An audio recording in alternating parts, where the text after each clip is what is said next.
Buen día, hoy les voy a presentar cómo solucionar un circuito electrónico aplicando álgebra lineal y MATLAB.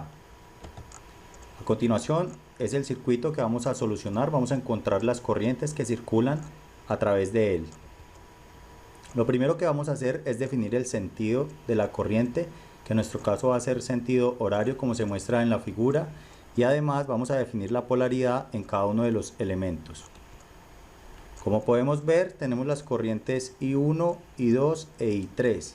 Y para definir la polaridad de los elementos, en este caso los resistivos, vamos a tener en cuenta que el polo positivo va a ser por donde entra la corriente y el negativo por donde sale. En la malla 1 podemos ver que la resistencia de 2 ohmios tiene más menos de izquierda a derecha, y luego la resistencia de 1 ohmio más menos de arriba hacia abajo, ya que por allí entra la corriente I1. Asimismo vamos a tener la polaridad en la corriente I2 o malla 2 y también para la malla 3. Las fuentes de voltaje de 9 voltios y 3 voltios ya tienen la polaridad definida. Así que para solucionar nuestro circuito vamos a tener en cuenta dos leyes. La primera es la ley de Ohm, donde vamos a tener que el voltaje es igual a la corriente por la resistencia, y la ley de voltajes de Kirchhoff, que nos dice que la sumatoria de voltajes en una trayectoria cerrada es igual a 0. Entonces, en nuestro circuito vamos a tener para la malla 1 la siguiente ecuación: menos 9 voltios más 2 ohmios por I1, que es la corriente que atraviesa por este elemento, más 1 ohmio, como se puede ver acá, por la corriente I1 menos la corriente I2. El signo negativo es porque la corriente va en sentido contrario. Tengamos en cuenta que estamos analizando la malla 1. Ahora, de la misma forma, vamos a encontrar la ecuación para la malla número 2, que es 1 ohmio por la corriente I2, y en este caso la corriente I1 sería la que va en sentido contrario, por lo que es menos I1, y así para los otros dos elementos. De la misma forma encontramos la ecuación para la malla I3, donde hacemos también sumatoria de voltajes igual a 0. Una vez tenemos las ecuaciones según la ley de Kirchhoff, vamos a representar estas ecuaciones y a ordenarlas de tal manera que nos queden las variables, en este caso I1, I2 e I3, organizadas por columnas. Como se pueden dar cuenta, en la malla 1 no tenemos la corriente I3 presente. Gráficamente lo pueden ver desde el circuito principal. Y para la malla I3 tampoco contamos con la corriente I1, pues está al otro lado de la malla 3. De esta manera, y despejando nuestras ecuaciones, tenemos las variables con sus respectivos coeficientes. Una vez organizamos el sistema de esta forma, podemos decir que tenemos un sistema de 3 ecuaciones y 3 incógnitas. Repetimos, I1, I2 e I3. Esto lo podemos representar de una manera matricial. Eso es, ordenar los coeficientes que acompañan a las variables en una matriz. Para el caso de la ecuación 1, ahora en la matriz le vamos a llamar el renglón 1, que el primer coeficiente es el 3, el segundo menos 1, y como en la tercera variable no hay variable, entonces es un 0, igual a 9. En esta parte tenemos los coeficientes de nuestras 3 ecuaciones, y después de la línea punteada tenemos los coeficientes de la respuesta a las ecuaciones, por lo que a esta matriz la vamos a llamar la matriz aumentada. Una vez tenemos la matriz aumentada, vamos a proceder a aplicar un método para obtener la solución en álgebra lineal. Se llama el método de eliminación gaussiana. Este método consiste en convertir los números de la diagonal principal en unos y los números o coeficientes que hay debajo de la diagonal principal, convertirlos en ceros. Esto lo vamos a hacer de la siguiente forma. Para convertir en 1 el primer coeficiente, vamos a dividir al 3 en sí mismo, es decir, 3 dividido 3 para que nos dé 1. Y eso lo vamos a aplicar a todos los coeficientes del renglón 1. Como podemos ver en la siguiente imagen, quiere decir que el renglón 1 va a ser igual a 1/3 del renglón 1, por lo que vamos a tener los coeficientes como los podemos ver a continuación. Es decir, 3 dividido 3, 1, menos 1 dividido 3, menos 1/3. 0 por 1/3 nos da 0 y 9 dividido 3, 3. Ahora, como ya tenemos el primer 1 de la diagonal principal, lo que vamos a hacer es convertir en 0 los coeficientes que están en la parte de abajo. Eso es tomar el renglón 2 y sumarlo con el renglón 1, ya que menos 1 más 1 nos da 0, como se puede ver en la siguiente notación. Entonces, para todo el renglón 2 vamos a hacer el renglón 2 más el renglón 1. Quiere decir que menos 1 más 1, 0. Y así con los demás coeficientes a obtener hasta que obtengamos, como se puede ver en la imagen, los resultados que están en la imagen.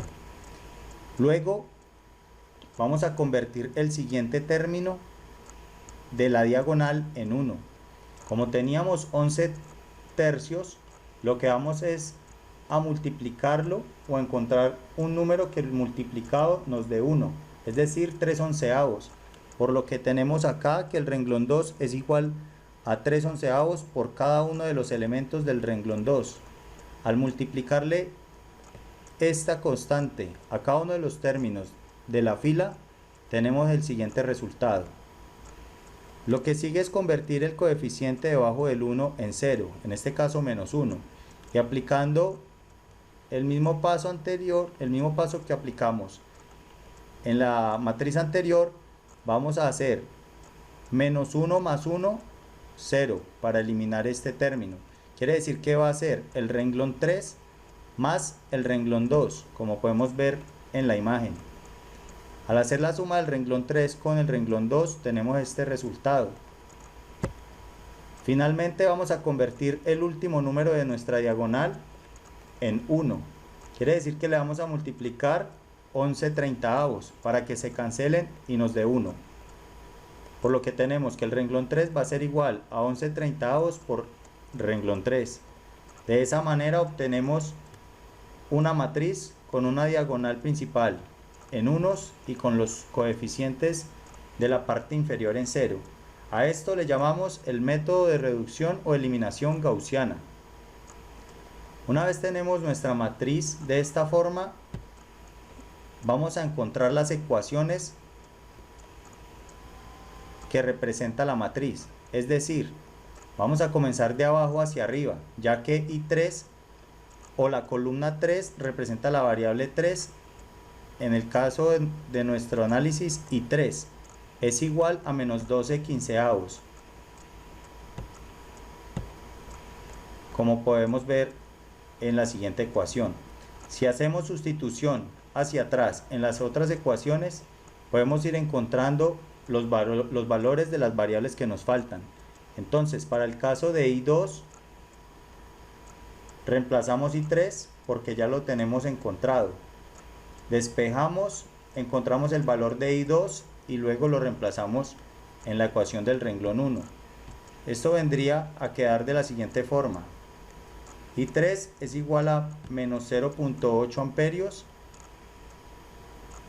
I2 es igual a 0.6 amperios e I1 igual a 3.2 amperios.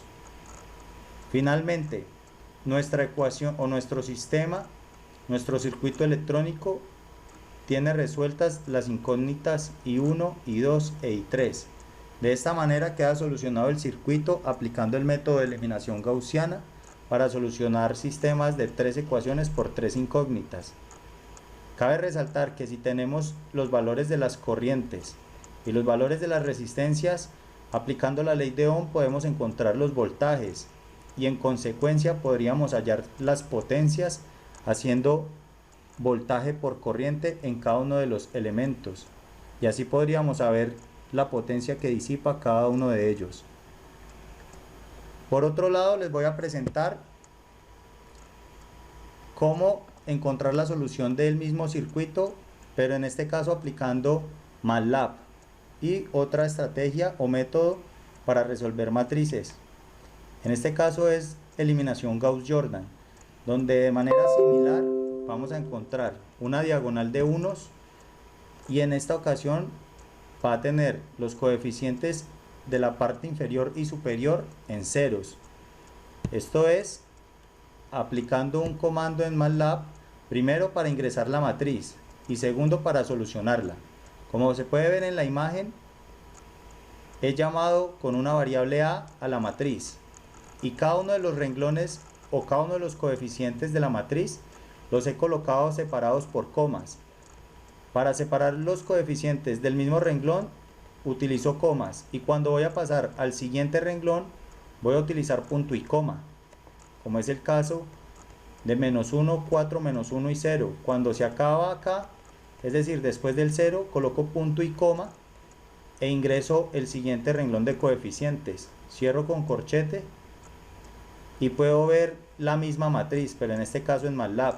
Aplico el comando del programa rref que me permite encontrar la diagonal de unos, ceros en la parte inferior y posterior y tener así en la columna 1 la variable i1, posteriormente la columna i2 y en la columna 3 i3, por lo que i3 es igual a menos 0.8, i2 0.6 e i1 3.2, los mismos resultados que encontramos aplicando la eliminación gaussiana, pero esta vez utilizando MATLAB. Espero que les haya servido y les ayude a reforzar la clase del día de hoy. Muchas gracias.